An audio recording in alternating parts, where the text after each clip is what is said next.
शेतीची जमीन बाहेरच्याला विकता येते की नाही, वारसांच्या हक्कांवर सुप्रीम कोर्टाचा सगळ्यात मोठा निर्णय. नमस्कार, मी ॲडव्होकेट प्रमोद ढोकले आणि आपण पाहतात ॲडव्होकेट प्रमोद ढोकले सिम्प्लिफाईंग कोर्ट डिसिजन हा माझा यूट्यूब चॅनल. ज्यांनी कोणी अजूनही हा यूट्यूब चॅनल सबस्क्राईब केला नसेल त्यांना विनंती आहे की त्यांनी हा चॅनल सबस्क्राईब करा, बेल आयकॉनही दाबा, म्हणजे त्यांना असेच व्हिडिओ पाहायला मिळतील. तर आजचा विषय अत्यंत महत्त्वाचा आहे, विशेषतः ज्यांच्या कुटुंबात वडिलोपार्जित किंवा वारसा हक्काने मिळालेली शेतीची जमीन आहे त्यांच्यासाठी. समजा वडिलांच्या मृत्यूनंतर त्यांच्या शेतीच्या जमिनीचे वारस म्हणून दोन भावांना हक्क मिळाला. आता त्यातील एका भावाला आपला हिस्सा एखाद्या बाहेरच्या व्यक्तीला विकायचा आहे असं तर नेहमीच होतं. तर मग दुसऱ्या भावाला त्या भावाच्या हिश्श्यामध्ये काही कायदेशीर तो खरेदी करायचा हक्क आहे का? तर याच प्रश्नावर सर्वोच्च न्यायालयाने 14 जुलै 2026 रोजी महिंदर अँड अदर्स विरुद्ध पूरण सिंग 2026 सुप्रीम कोर्ट 698 या महत्वपूर्ण निर्णयात अत्यंत स्पष्ट भूमिका घेतली आहे. आजच्या व्हिडिओमध्ये आपण समजून घेणार आहोत की सेक्शन 22 म्हणजे काय आहे हिंदू सक्सेशन ऍक्टचा, क्लास 1 हेअर म्हणजे काय आणि हा हक्क शेतीच्या जमिनीला लागू होतो का? तर आत्मप्रकाश या जुन्या निर्णयाचा यात काय संबंध आहे आणि सर्वात शेवटी सर्वोच्च न्यायालयाने या केसमध्ये नेमकं काय ठरवलं. तर आधी आपण समजून घेऊया सेक्शन 22. हिंदू सक्सेशन ऍक्ट 1956च्या सेक्शन 22 मध्ये क्लास 1 हेअर्स म्हणजे वारसांच्यासाठी एक विशेष प्रेफरन्शियल राईट दिलेला आहे. सोप्या भाषेत सांगायचं तर एखादी व्यक्ती वसियत न करता मरण पावली आणि तिची मालमत्ता जर तिच्या क्लास 1 वारसांच्याकडे आली, म्हणजेच मुलांच्याकडे आली आणि मुलींच्याकडे, तर त्या वारसांपैकी एखाद्या वारसाला आपला हिस्सा एखाद्या बाहेरील व्यक्तीला विकायचा असेल तर इतर क्लास 1 वारस म्हणजे त्याचे भाऊ किंवा बहीण तो हिस्सा प्रथम स्वतःला घेण्यासाठी त्यांना प्राधान्याचा हक्क मिळतो का? म्हणजेच माझ्या सहवारसाचा हिस्सा बाहेरच्या व्यक्तीला विकण्यापूर्वी मला तो हिस्सा घेण्याची संधी द्या असा दुसरा भाऊ पहिल्या भावाला म्हणू शकतो का? तर सेक्शन 22चा हा आहे मूलभूत विचार. आता या केसची परिस्थिती काय होती नेमकी ते आपण पाहणार आहोत. या प्रकरणात वारसा हक्काने मिळालेल्या मालमत्तेच्या हस्तांतरणाचा प्रश्न निर्माण झाला. पूरण सिंग यांनी असा दावा केला की त्यांना हिंदू सक्सेशन ऍक्टच्या सेक्शन 22 अंतर्गत प्रेफरन्शियल राईट आहे, म्हणजेच भावाचा हिस्सा खरेदी करायचा राईट आहे.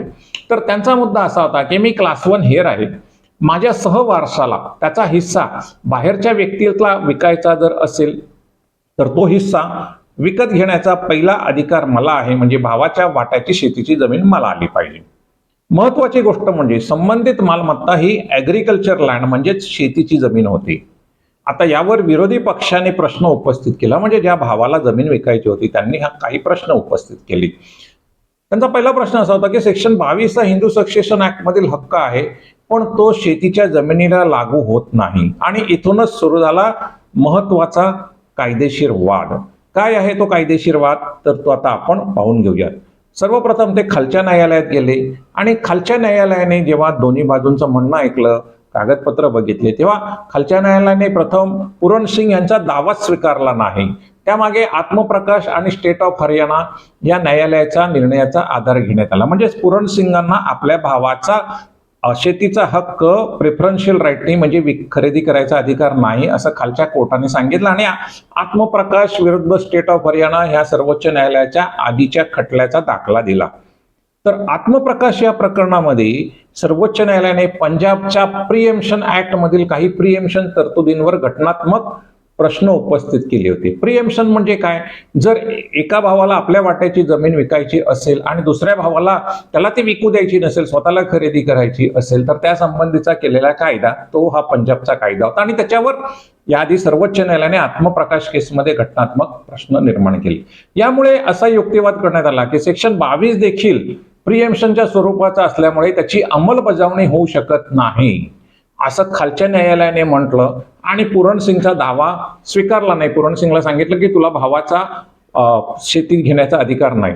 सर्वोच्च न्यायालयाचा प्रकरणाचा आधार घेतला गेला आणि बाबू या केसमध्ये सेक्शन 22 मध्ये हा नियम शेतीला लागतो असं सर्वोच्च न्यायालयाने सांगितलं होतं.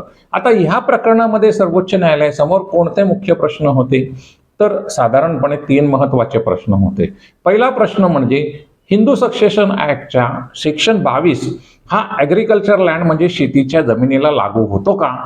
दुसरा प्रश्न, आत्मप्रकाश या संविधान पीठाच्या निर्णयामुळे सेक्शन 22 निष्प्रभ किंवा घटनाबाह्य ठरतो का? म्हणजेच काय, तर एका भावाला दुसऱ्या भावाची जमीन खरेदी करता येत नाही असं काही होतं का? आणि तिसरा प्रश्न, केंद्र सरकारच्या संसदेला ऍग्रिकल्चर लँड संदर्भातील सक्सेशनवर म्हणजे वारसावर कायदा करण्याचा अधिकार आहे. हे ते 3 महत्वाचे प्रश्न सर्वोच्च न्यायालयाने या केसमध्ये तडीस लावली. तर हा प्रश्न हा केवळ एका कुटुंबाच्या जमिनीपुरता हे 3 प्रश्न मर्यादित नव्हते किंवा पूर्णसिंगच्या सत्तेसाठीही केससाठी मर्यादित नव्हते. यामध्ये हिंदू सक्सेशन ऍक्ट आणि कृषी जमिनीवरील वारसा हक्काचा व्यापक कायदेशीर प्रश्न समोर आला होता. सर्वोच्च न्यायालयाने सेक्शन 22 बद्दल काय सांगितलं ते आपण बघूयात. तर सर्वोच्च न्यायालयाने सेक्शन 22च्या स्वरूपाकडे अत्यंत बारकाईने बघितलं, निरीक्षण केलं आणि सेक्शन 22 मध्ये मिळणारा, हिंदू सक्सेशन ऍक्टच्या सेक्शन 22 मध्ये मिळणारा हक्क हा कोणत्याही व्यक्तीला सर्वसाधारणपणे दिलेला प्रिएम्पशनचा राईट नाही, म्हणजे तो हक्क दुसरा कोणी त्याच्यापासून हिरावून घेऊ शकत नाही असं सर्वोच्च न्यायालयाने सांगितलं. आणि तो एका विशिष्ट परिस्थितीतच निर्माण होतो. ती परिस्थिती काय आहे, तर इंटेस्टेट सक्सेशन म्हणजे वडील मृत्यूपत्र न करता गेलेले आहेत, तुम्ही क्लास 1 हेअर आहात आणि तुमचा को हेअर म्हणजे भावाचा हिस्सा तो दुसऱ्याला विकतोय, अशा वेळेला हा हक्क निर्माण होता. म्हणजेच हा हक्क वारसा हक्काच्या संबंधातून निर्माण होतो.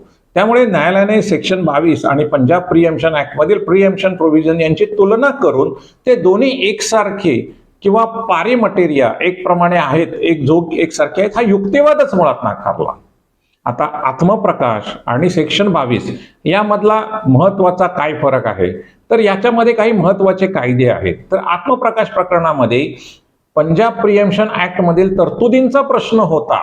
तर या कायद्यामध्ये पंजाबचा प्रिएम्पशनचा हक्क व्यापक स्वरूपात काही नातेवाईक आणि इतर संबंधित व्यक्तींना दिला जात होता. म्हणजेच काय, की आपली जमीन आपण पाहिजे त्याला विकू शकतो, आपला भाऊ त्याला विचारू शकत नाही, अशा पद्धतीचा तो हक्क पंजाबच्या प्रिएम्पशन ऍक्ट मध्ये होता.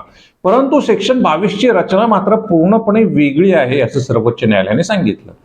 सर्वोच्च न्यायालयाने असं सांगितलं की क्लास 1 को हेअरला या सेक्शन 22 प्रमाणे आपल्या भावाची जमीन घेण्याचा अधिकार आहे आणि तोही इंटेस्टेट सक्सेशन मधून आलेल्या मालमत्तेबाबत बोलतात. लक्षात घ्या, तुमच्या वडिलांनी त्यांच्या शेतीच्या जमिनीचं इच्छापत्र केलं नाही आणि तुमच्या 2 भावांना अर्धी जमीन मिळाली, अशाच वेळेला हा हक्क लागू होतो. म्हणून सर्वोच्च न्यायालयाने स्पष्ट केले की आत्मप्रकाशचा निर्णय सेक्शन 22 ला लागू करून तो हक्क नाकारता येणार नाही. हा एक अतिशय महत्वाचा फरक आहे सेक्शन 22 मध्ये आणि पंजाबच्या कायद्यामध्ये. आता शेतीची जमीन असेल तर काय, हा एक महत्वाचा प्रश्न होतो. शेतीची जमीन असेल तर 22 प्रमाणे एका भावाला दुसऱ्या भावाचा हक्क प्रायोरिटीने किंवा प्रेफरन्शियल पद्धतीने घेता येतो का? तर ऍग्रिकल्चर लँड आहे, त्याच्यामुळे सेक्शन 22 लागू कसा होणार, असं देखील प्रश्न ज्या भावाला जमीन विकायची होती त्याने विचारलं होतं. त्यावर सर्वोच्च न्यायालयाचं उत्तर स्पष्ट आहे. सेक्शन 22 चा प्रेफरन्शियल राईट ऍग्रिकल्चर लँडवरही लागू होतो असं सर्वोच्च न्यायालयाने ठामपणे आणि स्पष्टपणे सांगितलं.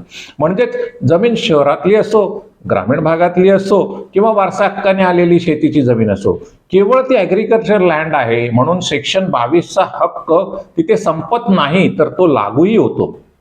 आता न्यायालयाने असंही स्पष्ट केलं की पार्लमेंटला सक्सेशन संबंधी कायदे करण्याचा घटनात्मक अधिकार आहे आणि या प्रकरणात सेक्शन 22 लागू करण्यासाठी लेजिस्लेटिव्ह कॉम्पिटन्सचा अडथळा नाही, म्हणजे कायदा करण्याचा पूर्ण अधिकार पार्लमेंटला आहे. आता या निर्णयाचा सामान्य नागरिकांवर म्हणजे तुमच्या आमच्यावर, आपण आपल्याकडे असलेल्या शेतीच्या जमिनीवर, त्याच्या खरेदी विक्री आपण करत असू त्याच्यावर, वाटणीवर काय फरक होतो, परिणाम होतो? तर लक्षात घ्या, एका वडिलांच्या मृत्यूनंतर त्याची शेती ही त्याच्या क्लास 1 हेअर म्हणजे वर्ग 1च्या वारसांच्याकडे जाते. त्यापैकी एक वारस आपला हिस्सा विकून बाहेरच्या व्यक्तीला विकू इच्छितो, तर उरलेले जे त्याचे भाऊ असतात, क्लास 1 वारस असतात किंवा बहीण असतात, तर त्यांना प्रेफरन्शियल राईट म्हणजे त्या जमिनीवर ती जमीन आधी आम्हाला विक असा दावा करण्याचा अधिकार असू शकतो, असं या निर्णयाने सर्वोच्च न्यायालयाने स्पष्ट सांगितले. माझ्या कुटुंबातील वारसा हक्काने आलेली मालमत्ता बाहेरच्या व्यक्तीकडे जाण्यापूर्वी मला ती घेण्याचा कायदेशीर अधिकार आहे आणि संधी आहे. परंतु एक महत्वाची गोष्ट इथे लक्षात घ्या की सेक्शन 22 म्हणजे प्रत्येक परिस्थितीत विक्री आपोआप रद्द होते असं नाही. उदाहरणार्थ एका भावाने परस्पर बाहेरच्याला जर विकला असेल आणि दुसऱ्या भावाला तो हक्क पाहिजे असेल तर त्याची विक्री आपोआप रद्द नाही होणार. त्याच्यासाठी कायद्यातील अटी, सक्सेशनची परिस्थिती, क्लास 1 हेअरचा दर्जा, ट्रान्सफर कसं झालं, प्रेफरन्शियल राईट वेळेमध्ये त्यांनी मागितला आहे का, या सगळ्या बाबी अत्यंत महत्वाच्या ठरतात. तर या प्रकरणात पूरण सिंग यांनी सेल डीड एक्झिक्यूट होण्यापूर्वी सेक्शन 22 अंतर्गत आपला दावा दाखल केला होता. त्यामुळे न्यायालयाने त्यांच्यापुढे स्वतंत्रपणे सेल डीड चॅलेंज करण्याची आवश्यकता नसल्याचे स्पष्ट केले, कारण त्यांना तो मिळालेलाच आहे. तर या निर्णयातून 3 मोठे कायदेविषयक धडे आपल्याला मिळतात मित्रांनो. पहिला धडा असा आहे की सेक्शन 22 हिंदू सक्सेशन ऍक्ट हा केवळ रेसिडेन्शियल प्रॉपर्टी पुरता मर्यादित नाही, तर तो ऍग्रिकल्चर लँडलाही लागू होऊ शकतो. धडा दुसरा, सेक्शन 22 मधील प्रेफरन्शियल राईट आणि पंजाब प्रिएम्पशन ऍक्ट मधील प्रिएम्पशन राईट म्हणजेच सेक्शन 22 मध्ये मिळालेल्या प्रेफरन्शियल राईटला धक्का देणारा जो कायदा आहे ते हे दोन्ही समान स्वरूपाचे नाहीत. त्यांची उद्दिष्टे, व्याप्ती आणि कायदेशीर आधार वेगळे आहेत. तिसरा आणि सर्वात महत्वाचा धडा असा आहे की आत्मप्रकाश या केसचा आधार घेऊन सेक्शन 22 अंतर्गत क्लास 1 हेअर्सचा प्रेफरन्शियल राईट नाकारता येणार नाही. आणि शेवटचा मुद्दा मित्रांनो की हा निर्णय केवळ शेतीची जमीन विकता येईल की नाही एवढ्या पुरताच मर्यादित नाही, तर यामध्ये सर्वोच्च न्यायालयाने एक अत्यंत महत्वाची गोष्ट स्पष्ट केली आहे की वारसा हक्काने निर्माण झालेल्या को-हेअर म्हणजे भावाचा किंवा बहिणीचा स्टॅट्युटरी प्रेफरन्शियल राईट हा स्वतंत्र कायदेशीर अधिकार आहे आणि ते एकत्रित जमिनीतल्या भावाचा हिस्सा विकत घेण्यासाठी दावा करू शकतात, ती मागू शकतात आणि त्यांना ती मिळू शकते.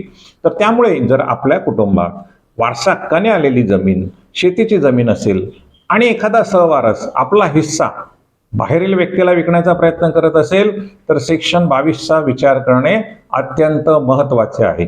मात्र प्रत्येक प्रकरणाची तथ्ये वेगळी असतात, त्यामुळे कोणतीही कायदेशीर करण्यापूर्वी संबंधित कागदपत्रे आणि सक्सेशनची परिस्थिती तपासणे आवश्यक आहे.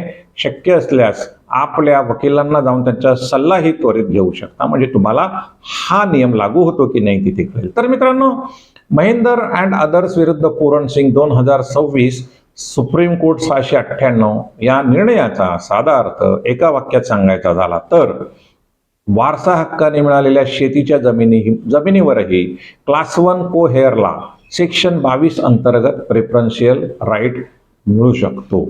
हा निर्णय तुम्हाला महत्वाचा वाटला असेल तर हा व्हिडिओ आपल्या कुटुंबातील जमीन वाटप आणि वारसा हक्कांच्या प्रश्नाशी संबंधित व्यक्तींना नक्की शेअर करा, आपल्या मित्रांना पाठवा आणि शेतीच्या जमिनीवरील जर काही कज्जे दलाली असेल तर त्या संबंधी ही माहिती पुढे पाठवून द्या. धन्यवाद शेवटपर्यंत हा व्हिडिओ पाहण्याबद्दल.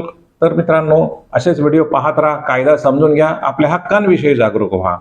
ज्यांनी कोणी अजूनही हा माझा चॅनल सबस्क्राईब केला नाही त्यांना विनंती आहे की त्यांनी हा चॅनल सबस्क्राईब करावा, बेल आयकॉन दाबावा, म्हणजे त्यांना असेच व्हिडिओ पुन्हा पुन्हा पाहायला मिळेल. धन्यवाद, पुन्हा भेटूयात.